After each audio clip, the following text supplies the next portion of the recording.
Maybe. Good morning, gamer. Today's date is August 2nd. I haven't been around in a little bit, but hey, we might as well call this August the 3rd when I'm recording this. But hope you guys have been doing well. A lot of things going on. Mainly, if you're a Halo fan, it's been a pretty good week/weekend for you, huh? So this week/weekend, Halo came out and they gave their Halo Infinite Tactical preview. Was running at 100 frames per second or higher on the Xbox Series X and S. Sounds like all cap, but it really was. Apparently, the PC was the one that was lagging behind this time. 343 Studios allowed players, the insiders, to do their multiplayer. They fixed bugs. Apparently, this wasn't the latest build of the Halo Infinite multiplayer, but was really cool, I thought. You were able to play with bots. So the bots were like non-human people to get you like raring to go multiplayer. Because for me personally, as like not a particular shooter fan, jumping directly in with everybody and like playing and stuff like that, it's kind of, ooh, that was pretty crazy, right? Jumping in and everybody and playing is kind of like, you know, people that are way skilled higher than you. I feel like I'm kind of not doing anything until I get good, and then the grind to get good is just so tedious sometimes. So I appreciate it, even though I didn't get to play. I appreciate the fact that the bots were there to help you get good, and you know, later on throughout the weekend they allowed multiplayer matches to happen, and yeah, the overall prognosis on the first Halo Infinite multiplayer is that it's all pretty amazing. Of course, for Halo, you know, it all really depends on what that single player is like. You can have a great Halo multiplayer, but if they don't stick the actual gameplay on the single player, it's gonna be bad. So the game on the Xbox Series X currently struggles to maintain 4K at 120 frames, with it running around 120 frames most of the time, with dips into the low 90s as far as frames per second go. And on the Xbox Series S, it runs at a solid 120 frames per second, with no drop off of frame, but it's not running at 4K. Of course, it's running at 180. The game on the Xbox One X is able to maintain 30 frames per second, and the base Xbox One also 30 frames per second, and occasionally with some frame drops. So basically, depending on what system you have, the game is going to run even better, but the game is going to be even more better.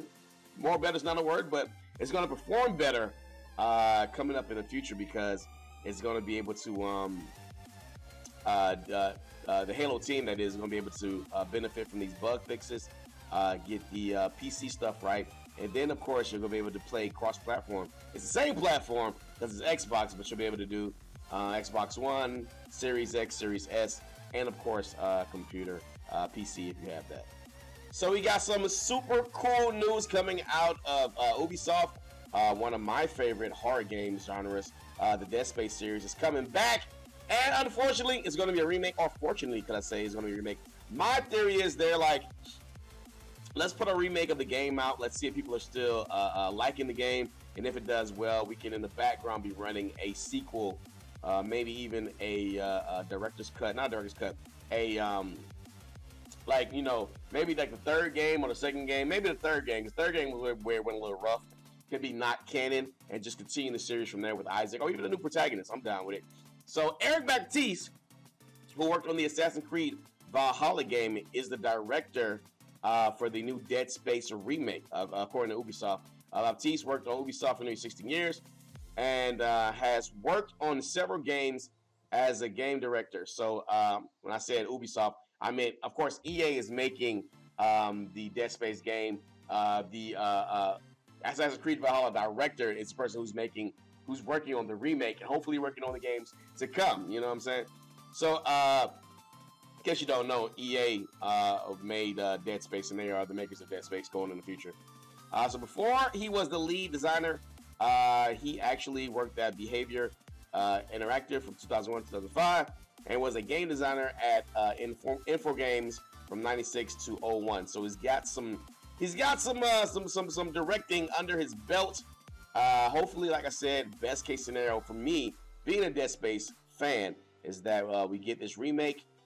Maybe even they make it like a real remake in the sense of Final Fantasy, to where they have like new mechanics, same story kind of like going on, and then that be pushed forward into the future. Either way, I don't buy a lot of remakes, but Dead Space is one of the ones I definitely would.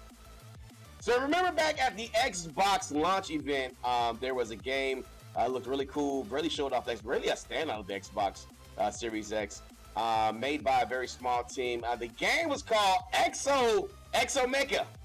Looks like we won't be getting our hands on that until 2022. It was supposed to be dropping this month, but the team over at Twisted Red Games, has said that the game won't be coming out until August 2022 season. To ensure the additional time to provide our passionate team and refine Mego X as we replayed the blah blah blah blah blah, make you run faster, jump higher. The game's not gonna suck. We promise. We just need more time to bake it. So, developer Twisted Games announced on Twitter that the free-to-play multiplayer first-person shooter game, which is a mouthful, so I didn't even know that was a free-to-play first-person shooter. What did it say? Mech assault game. So basically, it doesn't say that it's going to be a battle royale, but I'm really interested to see what the game actually is, and because we're getting so much time for them to make the game, maybe we'll get some more details on it as the year goes on. But the game looked amazing. It looked like some kind of Transformers, Optimus Prime-ass kind of stuff going on there. I was down for it. I'm not really a big shooter fan, but the visuals just got me hooked. So the fact that it is a free-to-play multiplayer first-person Xbox Series X game, which means it'll be coming out on X Pass. I mean, it means it'll be coming out on Game Pass day one. So as soon as these games for Game Pass start rolling out, man, we're going to be, the backlog catalog of my games is going to be serious. You know what I mean?